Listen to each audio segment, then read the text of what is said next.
Good morning, Surface Anthology, and later on Chalk Mercantile when I share.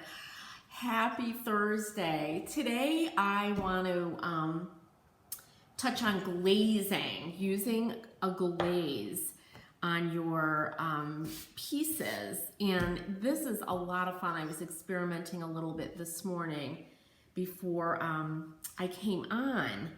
And I've got some crazy colors here, so prepare yourself. But this was the sample board that I used the Trepiano on. And it's painted, I think it's silver, I'm not sure. I've got some bleed through, which I actually really like with this color paint. I have a bunch of these boards. But then I used Byzantine to create a glaze over this gray. So you kind of, you get the idea of what, a bright color over a kind of neutral color looks like. What we're using is Authentico's glaze.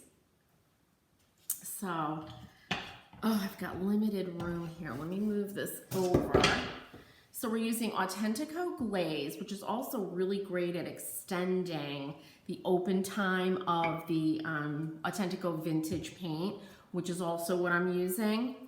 So here's my mixture from this morning, but I'm gonna show you how to do it.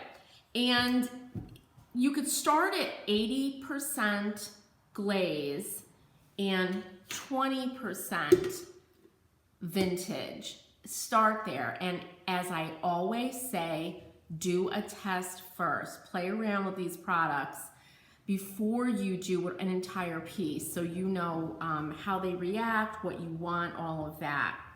So I start by putting some glaze into those little Pyrex glass containers.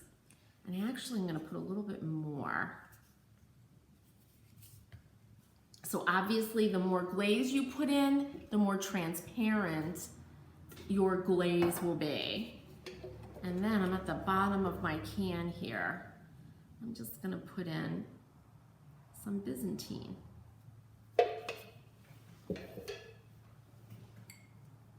And then you just mix up your glaze.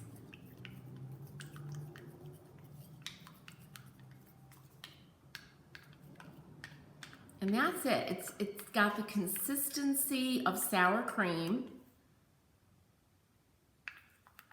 And as I said, you need to experiment with it first, especially if you're doing custom work, because the color wet looks different than the color does when it's dry. All right, let me move my giant sample over.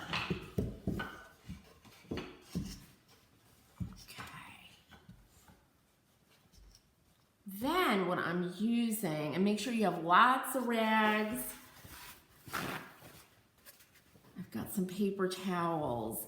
I am not gonna use my best synthetic sponges when I'm applying the glaze because I wanna get some striations within the glaze.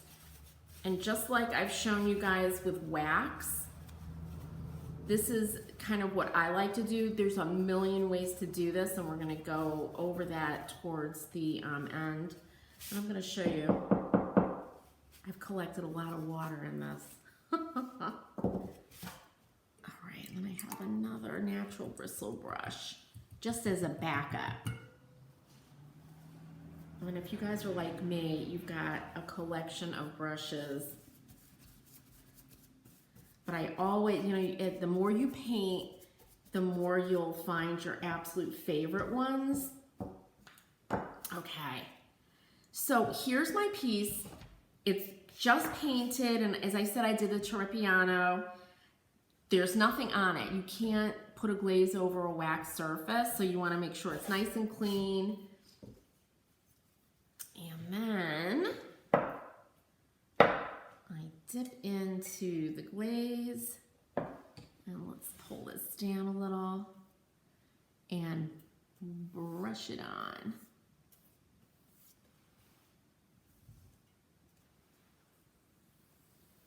Now, just by brushing it like this, of course I have to work it around my Terrapiano, you already get a pretty texture.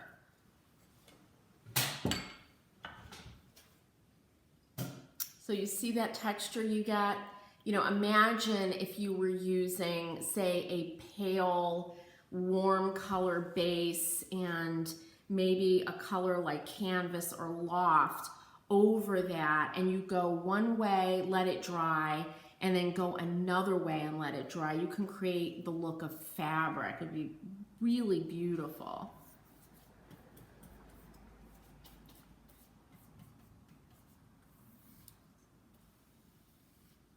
And I love these natural bristle brushes just for this, just to give my surface that striated kind of look. And I just want to get this on before I show you different techniques that you can work into the glaze. Now I haven't glazed wood, naked wood, but I bet that would be beautiful.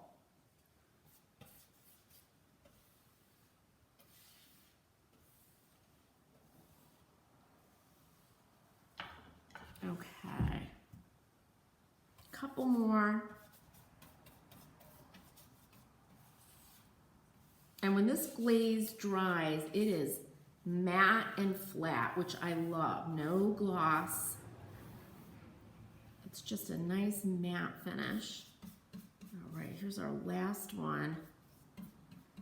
And you also want to be aware of how much glaze you're loading your brush with and you're putting on, especially if you're going to do a decorative technique into the glaze. Okay, so using a natural bristle brush alone and just kind of following the grain of the wood, you get this look. If we take, I have my little natural sea sponge that I've been soaking. We can take that, make sure it's really dry, and this is another way to create texture with glaze. And like I said, you've got open time, but make sure you're aware of that, because you don't want to be working on a huge area of your piece and then have it start to dry and you're kind of like, oh no, I can't get my texture on my whole entire piece. So, and if I rinse,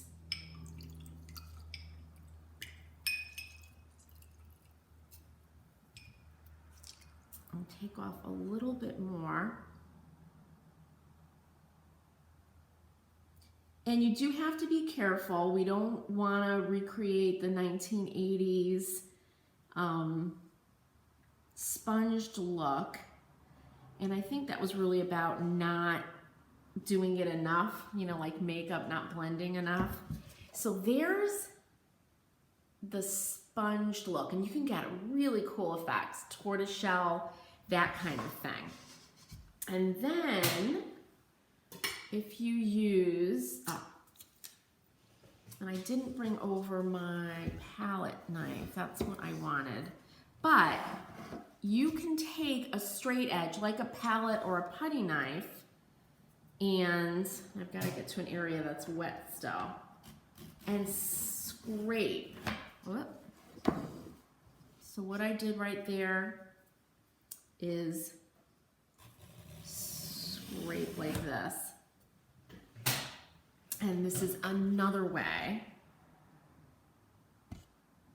to get a, you know, an effect. So you can take a piece of cardboard and notch it out and also create a pattern like that.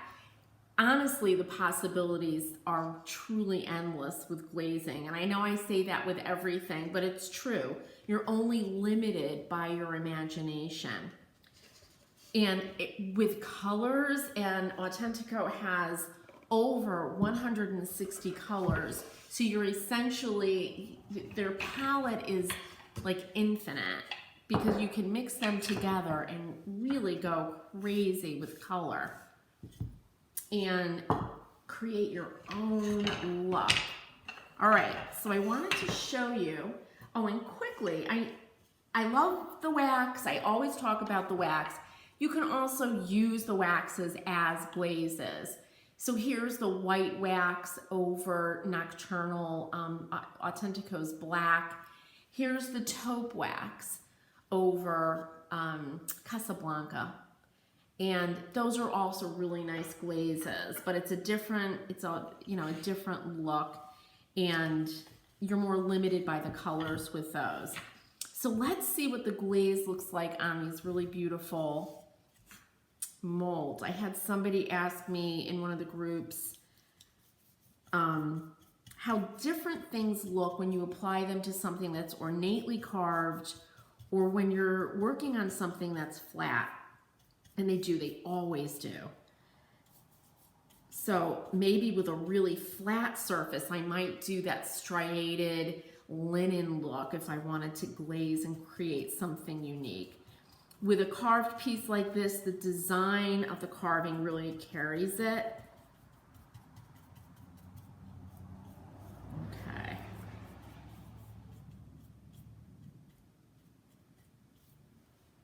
And then I just take a clean paper towel or a rag if you have it and wipe away.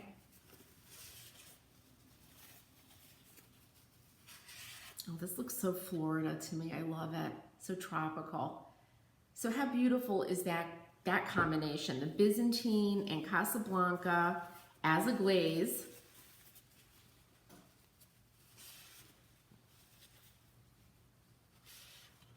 And what would have been really neat too is if I had put maybe some gold leaf on top of the Casablanca and then glazed it.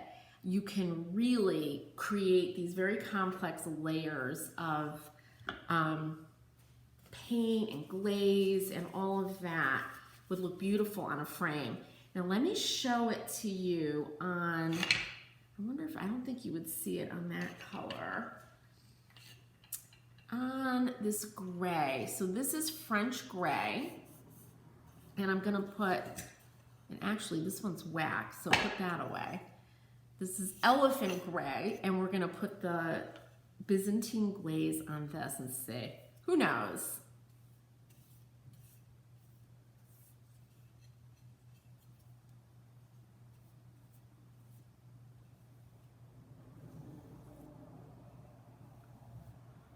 So here it is, right, with just the striations from the natural bristle brush. And then if I take a rag, a cloth here, let's see.